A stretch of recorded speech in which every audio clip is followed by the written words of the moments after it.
Here coming at you today in PUBG Mobile. I got my main man, my best bud, Powerbang from Powerbang Gaming. PB, what's up, brother?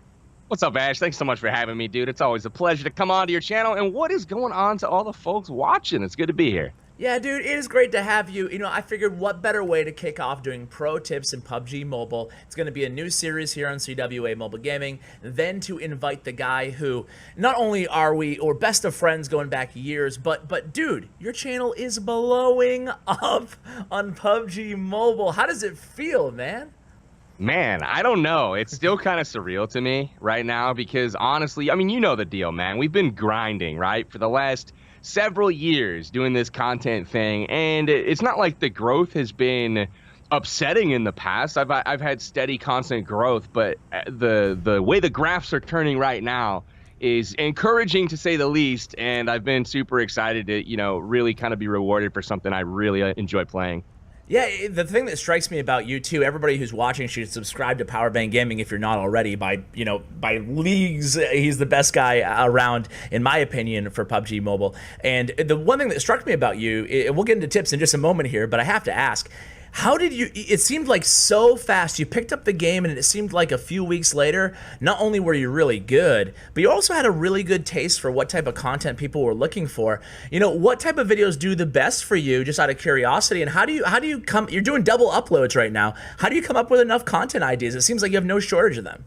Oh man, that's a tough question. Honestly, like, you know me, ideas have always been like my weak spot. If I had to pick it myself for, like, you know, having a weak area, it would be like creativity, right? Like I'm tactily like very good as far as like execution and technical things. But the ideas, man, honestly, I've just been playing the game and making sure that I'm recording at all times. And then whatever happens during that game, it inspires me to do a certain theme or a certain whatever. One of the things that's really unique about PUBG is that every single game is unique and different because of the randomization and, you know, RNGesus, baby, of the loot. You never know what you're gonna find or not find when you drop in. Sometimes you find 5 crossbows and it's like, oh, we'll do a crossbow challenge today.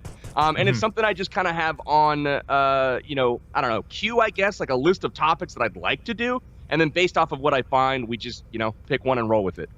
Awesome, man. Well, keep up the good work on the YouTube side. And, you know, as far as the game goes, you're also a really, really good player, too. So, you know, I want to get into your top tips to make people better players. Real quick before that, question for you as a preamble is the update should be dropping any day, hopefully. They said coming soon. What are your expectations and what are your general thoughts on what we'll be getting? As far as the update, I'm super pumped for it. What we're going to be seeing is a brand new map. That's going to be the biggest ticket item, I think, and that's going to offer more variety from Erangel, which is the main island that people are used to playing. Erangel is great because it kind of established PUBG as like a hit game. That was where everything started. But I do see, like, you know, some players after playing this for years, I could see how it would get boring playing the same map over and over. So it's really cool to kind of see more stuff added for more variety and more things to do. So that's one thing. And then there's also going to be like a new arcade mode that's coming, like a sniper rifles only that you can choose.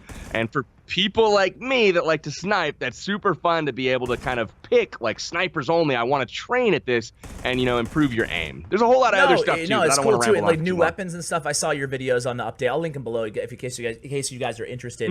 Any of those new weapons kind of stand out to you as being OP? There Beast mode? are definitely not OP.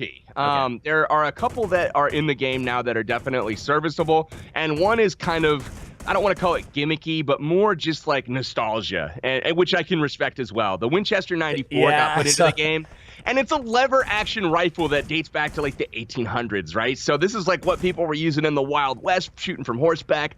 I think it's cool, but I think you're going to have a hard time with a Winchester 94 going up against an AWM or something that's got like a scope on it. So the one that's most notable to me is the R45 pistol. That thing can headshot somebody with one shot and take them down. So pretty cool stuff. Yeah, for sure. Let's get to the actual game tips here. Obviously, I just kind of told people that you picked up the game, relatively recently, and all of a sudden you're a beast at the game, right? You're carrying me on the regular on our Facebook streams. So, let me just start by asking you this, PB. Like, what do you attribute your incredible increase of skill, or maybe there was none, maybe I missed something there. But was there a light bulb moment for you, maybe, where you're like, okay, now I'm comfortable. Now I feel like I'm a good player here. Or was it just kind of little things on top of little things? I think there's a gradual increase of experience as well as skill that you gain as you play anything. It's just like in life, practice makes perfect, or so the saying goes. I'm not saying I'm perfect by any means. Don't roast me in the comments. But basically, I played a lot, and I think content creation had a great deal to do with the fact that I was getting more experience. And I think one of my best tips that I can give that a lot of new players are concerned with, a lot of people get into this game because they were either inspired or influenced by someone else to do so. They see a chicken dinner screenshot on Twitter. They're like, what's this game? Let me download it. I want to get a chicken dinner, right? Sure. Well, a lot of people are spending those first few games or first while, weeks, snaking through the grass and hiding in houses and just generally scared to move, because PUBG is a game where you can get shot once and die. So, your experience can be over very quickly. Well, I quickly found out that it was super beneficial to not really care about my stats, about my performance, about winning, and just to jump into the action wherever it happens to be. There's a lot of common drop zones in Erangel, which is the main PUBG Mobile map. Pachinki is one of them. School is one of them. Military base is one of them. Yasnaya Polyana is one of them. And so all of these places are super high population areas right off of the bat, and they're kind of central in the map. So when you jump in there, you really kind of get into a lot of fights. And at first, you may lose a lot of those fights, but eventually your gun skills start to come around. You start to get a little bit quicker on the reflexes, and pretty soon you're decent and start venturing out into other areas. Okay, let me ask you this, PB, because obviously there is arcade mode as well, where you can basically hot jump every single match and you're going to get a lot of action. However, you're also going to get a lot of RNG, right? Like if you just have a bad land or whatever, then you're kind of screwed. So what's better? Just landing at a populated area in a classic mode to get better, like a solo queue or something, or just rattling off tons of arcades in a row? What would you recommend to somebody? Obviously, doing both is okay too. Of course, doing both is okay, and I think both offers different skill sets. I think in classic mode, developing your looting techniques is one of the biggest things you can do to set yourself apart as a player, and loot is just basically free in arcade mode. It's everywhere, and depending on the type of mode that you're playing, for those of you guys that are trying to get into arcade mode and you want to know what type of mode you're playing, check the bottom right corner of the screen. There's a white label there that actually says what mode you're in. It's one of the most common questions that I get, and I didn't want people to be confused on your channel as well. That being said, arcade mode, I think, is great for enhancing your gun skills with all types of weapons, even more so in the next update where you may want to focus on sniper rifles or something like that. But arcade mode is great for honing your gun skills and churning off a lot of games that don't matter in your statistics very quickly. But I think to build the overall package, I think classic mode is still where to go to get better, because looting and doing that efficiently is really everything. Well, let's just touch on that right now then. Looting efficiently. Tell us about your loot strategy, and namely too, what are you prioritizing when you're looting in the beginning of a game? Let's just say you get your gun, you get your rifle or whatever. What are you looking for? And when will you stop focusing on looting and more on movement and killing? Sure. When you land into a game, typically I'm going for a higher population area in most of my gameplay, and that's simply because I'm not necessarily going for the win every time. I'm looking for like fun gameplay, right? Like I'm making content around it, so I want it to be exciting. More often than not, sometimes I'll go try hard mode and go out in the weeds somewhere and kind of stay out of sight. But for the most part, I'm getting into those really heavy gunfights early on. So it's really kind of a mad rush to get loot. The number one tip that I have is to not wait around and be picky on a gun. Any gun will do. Pick up the first thing that you run across, whether it's a pistol, whether it's a shotgun, it does not matter. Of course, if you can find an assault rifle, that is ideal, because that's the most versatile weapon in the game. It's got great range on it, great power, and you can also, go full auto in short range situations as well. So an assault rifle is like the holy grail for finding early on in the game. But once you find that, you really got to focus on a few things. You want to focus on getting boosts, so that you are able to heal up to full health, because a mechanic in PUBG that makes it unique is you can't heal past 75% of your hit points. Yeah. So, your first aid kits are really kind of limited there, and a lot of the gun bullets from various weapons do more than 75 damage when they hit you in the head, or basically, long story short, as is pretty obvious from the amount of hit points you have, you die much faster. If you go head to head with 75 hit points against somebody with 100, you're going to die 9 times out of 10, unless you just get some great shot. So I highly recommend finding some boosts. And then, of course, getting armor. You want to find, at a minimum, level 2 chest armor and level 2 helmet. Those are key. As far as the question that you had about, when I stop focusing on looting, I want to make sure that I have like an assault rifle and a sniper rifle combo, or something that you feel comfortable with. Maybe it's 2 assault rifles, maybe it's a marksman rifle, which is kind of like the middle ground between sniper and AR. That would be like an SKS or a mini. I like to have kind of one of each, a decent amount of ammo, decent being like 150 rounds or more. And then make sure I have some energy drinks, painkillers, and then I'm ready to go. Level 2 armor at a minimum. All right, let's keep walking through this hypothetical match here. So you're all looted up. You have everything that you think you need. Now what are you doing? At this point, I'm bringing up the mini map. Normally, to kind of fall back a little bit, I am keeping an eye on the zone. When you first drop in, if you drop in a central area in the map, it's not as important to be keenly aware of where that zone is. But if you pick a spot like in the very corner, like Novo Reponoye. I don't know if I pronounced that right, but whatever. That's your favorite, though, isn't it? Your favorite? I love Novo. It's such good loot. So many great spots to not only loot up and find stuff, but like if you are attacked, you can either take somebody out, or if you get in trouble, you can hide and get away super easily there. So I really, really like Novo for loot. That is in the southeast corner of the map on the southern island, for those of you guys that are new to the game. But that being said, you got to check the map, the mini-map, by opening it and looking where that white circle is. If you find the safe zone is far from you and you have to run quite a ways, you're going to need to find a vehicle and get there typically in a hurry, because once that blue zone starts to come in, it will do damage over time. And that's not a spot you want to be if you're trying to win the game. So once you've determined like where the zone's going, typically what I do, if I know that I'm good to go on loot, like if I've got my dream loadout, I'm looking for a spot right in the middle of that safe zone, and I'm gonna go find a fortress to kind of hole up in. And as the zones continue to shift and change, I'll move from compound to compound, clear it out, and then set up shop basically and wait for people to me. So that's kind of what I'm doing in like an ideal situation. Okay, that makes sense. And that's, a follow-up question there, and you kind of touched on it at the end of your answer, but let's say you're moving, mid to early to mid-game, you're moving from one kind of populated area to another one. Obviously, you've cleared your area, so let's say you're moving to, I don't know, from the school to Pachinki or something, right? And you move over to the new area. How are you engaging in a new area where everything's unknown? You don't know if there's people there. Like, what's the safe way to do that? Any tactics or tips there? To quote Dr. Disrespect, violence, speed, momentum. Those are fantastic, not only taglines, but also tips for playing the game.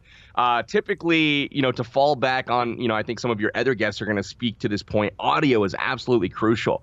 When I go to a city, I'm almost always in a vehicle. If I can't find a vehicle, I'm typically not going to be traveling too far in the open fields.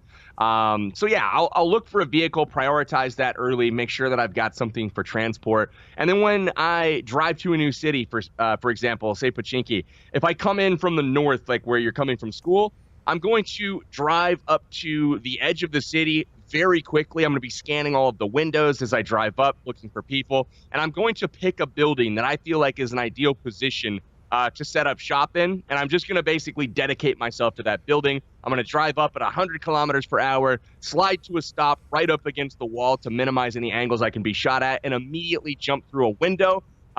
Normally, I'll kind of walk down the side of the house first, and when you kind of rush a house like that with violent speed and momentum, people are going to shuffle around to come look at you and try to get you in their crosshairs. And when they do that, you can hear their footsteps. You can hear them moving around. and almost always you're going to have an idea that somebody's there. And at that point, that's when you kind of alter what you're doing in order to adapt to the situation and, you know, shuffle your position based off of where you hear the sounds. But other than that, hop in the building, set up shop, and then start scanning the surroundings from the, you know, the glories of having cover with the house. Oh, that's great advice. And, you know, one final question on camping a house is, do you prefer roofs, or is roof, you know, scouting, sniping, camping a bad idea? Because you're so vulnerable, at the same time, you have such great kind of view of the area. That's a 50-50 decision, in my opinion. Yeah. A lot of it comes down to how well can you shoot. Yes. If you do see somebody on a roof, are you able to capitalize on that situation and actually hit the shot if you choose to engage? If not, roofs may not be your best option, as, you know, where are you going to be looking when you're approaching a city? The first place you're looking is the roof lines. Yeah. You know, are there people sitting there? That's where people stick out the most as well, because you can see their silhouette oftentimes on the horizon. So it does stick out a little bit when somebody's standing on a roof. That being said, great you know, lines of sight and great angles having the high ground. So the roof is really advantageous, but I think it comes down to whether or not you feel comfortable with your own shot. And then another thing that you can do on rooftops as well is kind of lay prone, so people cannot see you unless they're basically above you. Mm-hmm. You could lay down behind a ledge and still use that third person perspective to kind of scan the surroundings. And you may not choose to engage when you see a car driving by or somebody running. If they're too far away, you might just decide, okay, I know where that guy is now, and then, you know, adjust and engage him from inside the house or something. Yeah, it's a great tip. And about engagement, too. It's something that I kind of encounter decision-making on almost every single match-by-match basis. Is I run into so many situations where I'll have a tactical advantage on my position, and I'll see somebody kind of running between houses, or I'll spot somebody, but they have enough cover around them that if I take a shot, I'm making myself known. What do you do in those situations? Are you more aggressive and just take a couple shots, hope for the headshot, hope for the quick kill? Or are you very careful about firing that first shot and kind of letting people know that you're there? It's a dual-pronged answer for this one. I know I have a lot of like situational stuff. No, but it's true. It's yeah. That's the beauty of this game, though, for me, is like how situational it is and how well you have to kind of have a visual idea of what your surroundings are. So basically in this situation, if you have cleared the area already and you have a really, or maybe you've been there for a while and you've got a pretty good feeling that you're one of, if not the only person in the area, and you see somebody running like that, I think it's okay to take the shot.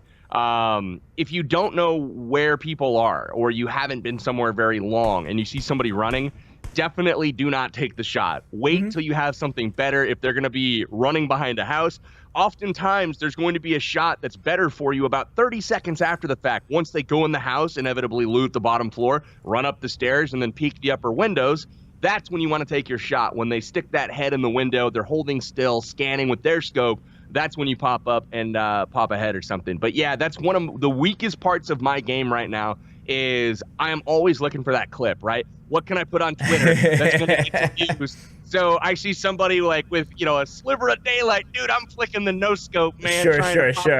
And it's the stupidest thing ever, and I know it when I do it. But yeah, it's still fun to try to hit those. It's true, though, and I like the kind of situational answers, too. I think it helps a lot of viewers that way, so keep them coming, dude. I actually have 2 topics that I want to kind of end the video on, and, you know, I would be a really crappy interviewer if I did not ask you this, because you're really known for your sniping and your aiming abilities. More specifically, what I've noticed playing with you is, like, your scanning ability is incredible, meaning that you just have really a knack for identifying people, even if they're prone in the bushes or something. So can you give us some tips on again, scanning and identifying, and lastly on practicing and getting better at aiming? Sure, absolutely. So let's start with the positioning and scanning. Part of it is having really good eyesight. I have 20/15 vision in both eyes, so that's obviously helpful. Bad. I can see better than the average human, basically. Me, on the other hand, I'm like, blessed with. Half the time I feel like my eyes are in my phone when I'm trying to look, you know, like 1 inch away. But yeah, okay, go on. Sure. So. All right, so, you know, part of it's just having really good eyesight. That's something that I guess I'm just gifted in that regard. But the other part of it is just, again, situational awareness. Always trying to put yourself in the mind of your enemy and figuring out, where would I be if I were looking at my current position and trying to shoot me where I'm standing right now? Where would I be hiding? And so I look around all the time. Obviously, look at the obstacles that are in the fields, the hay bales, the rocks, the trees. Those are your first things that you want to take a look at, as that is where people are 99% of the time. You know, obviously in houses, you're going to check the windows and that kind of thing. Real quick, PB, when you're doing that, are you scoping in and out? Are you scoped, or are you just scanning without scope? That's it. That's a really important question, actually. And I think that 95% of the time you are unscoped, not looking in with your scope, because what scoping in does is, yes, it enhances and magnifies a particular area of focus, but it really tunnel visions you and focuses you in on a very narrow area where what you're looking for is not a person. All you're looking for is some sort of subtle difference, a movement, a black dot. You know, you're not looking for a guy. You're not looking for somebody aiming at you. And once you scan the horizon and you see something that looks out of place, or you see a movement of any kind, that's when you take the scope and you zoom in on that area. Scan it briefly. You don't want to stand there and just stand still and scope in. And once you've kind of scanned it and you don't see anybody, you think, okay, my threat level has come down a little bit. It's not, red alert anymore. And then you continue to scan the horizon. Now, if you have another ping in that same area, that's when the threat level goes back up and you're like, okay, maybe somebody's over there. Zoom back in maybe a little bit more, thoroughly. And at this point, you might start looking for some cover to hide behind yourself in case there is somebody there scoping in on you.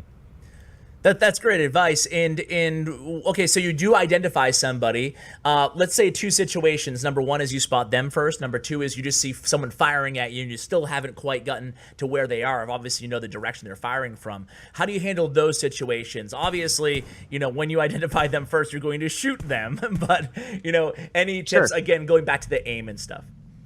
Absolutely. When you do find them first, there's a couple of things that you want to take into consideration. Like, A, are they still? Is this a player that's going to hold still for you and let you shoot them in the head? Yes. If that's the case, you take your time, you line up a shot, you headshot them. Pretty simple target. If it's a player that is moving around constantly, if for me, if I'm looting, if I'm, basically stopped still, I'm not ever still. I'm moving around, always in little circles, just kind of making sure that I'm a moving target. I never want somebody, if they approach me from the side and they've got an 8 times or something, I never want them to get that easy headshot from you just standing still. So that being said, if you do identify that they're going to be a difficult target to hit, you want to make sure that you look for cover that is nearby before you engage. You want to make yourself kind of scarce to be seen, because if they do not see you to start off and you get that first shot off, and say you either hit them but don't kill them, or you miss but have the bullet whiz right by their head, they're going to be on red alert now and trying to figure out where you are. So if you have cover and maybe you're just peeking out from behind it, they're not going to be able to locate you very quickly. And even if they do locate you, you now have cover, so you can hide behind that and you don't have to worry about getting shot. So to transition to what to do if you are seen first. A lot of times you'll be running in transport from one location to the next. Inevitably, you can't hide from 100 people forever, right? Somebody's going to see you first. And when that happens, you're going to have fire coming your way. You're often going to get hit and be like, oh, crap, where's that coming from? Yeah. Immediately, what you want to do is look for the hit indicators on your screen. They're going to be orange little icons that pop up. And those will, 9 times out of 10, tell you the direction of where that fire is coming from. That being said, if that doesn't completely give away where the shots come from, you also want to immediately scan to the mini-map.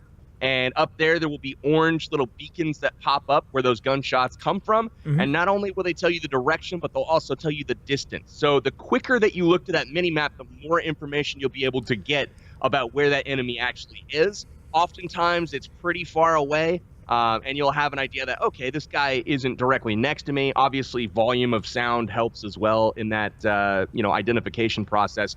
But once that's, determined where they're from, think to yourself, do I have cover nearby? If so, get behind it, heal up before you get, back into the fight. You want to make sure that you're at full health as much as possible. If you do not have cover, you want to figure out, how can I get to cover? How can I get away as soon as possible? Maybe it's not a rock, maybe it's not a tree, maybe it's not a building. Maybe it's just an angle difference in the grass. Maybe there's a berm that gives a little bit of low ground that's further away that you run to and go prone there to heal up, where the guy doesn't have line of sight on you.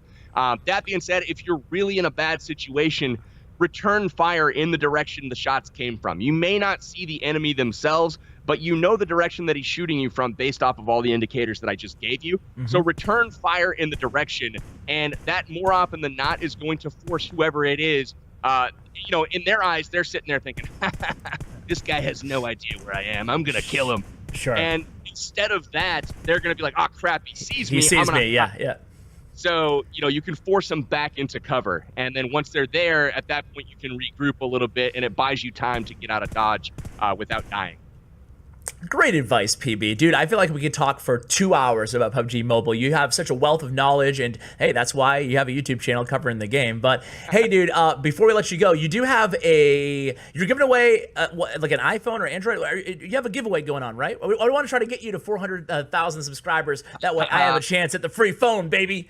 Oh my goodness gracious. Tell Ash, us about I can tell you that you will not win the free phone, my friend. But some of your viewers might, as long as they're subscribed from my channel. What if you randomly picked me? Would you really redraw? Because it would look biased? Yes. You heard it there. That's fraud. Yes. All right. Well, I want one of you guys to win, though. To get to 400K by the end of this month, and yeah, we'll see if it happens or not. But yeah, free phone going out to a random subscriber on the channel. More details about that will be announced over on my channel sometime soon. All right, it could be you guys. It could be you. Go over and subscribe to Powerbang. PB, dude, thanks so much for coming on the channel, man. It's always a pleasure. Sure, man. Thanks so much for having me. It's always a pleasure, and let's get some games in sometime soon. Let's do it, dude. I'll see you tomorrow. I think we're going to be streaming together, so I'm looking forward to it. You guys can catch both of us streaming, by the way, on Facebook. We're both partnered with Facebook Gaming, so I'll include those links for you guys as well. You'll have a lot of links to kind of digest in this video, but hopefully with Powerbang, we can get you on again. Thanks again, dude. Absolutely, anytime. Take care, guys. All right, guys, that's going to do it for today's video. Hope you enjoyed this. Stay tuned for more PUBG Mobile pro tip videos coming at you really, really soon. Huge shout out to my YouTube partner, Bren Shong. Check out his information in the description below. Guys, thanks so much for watching, and as always, take care, guys.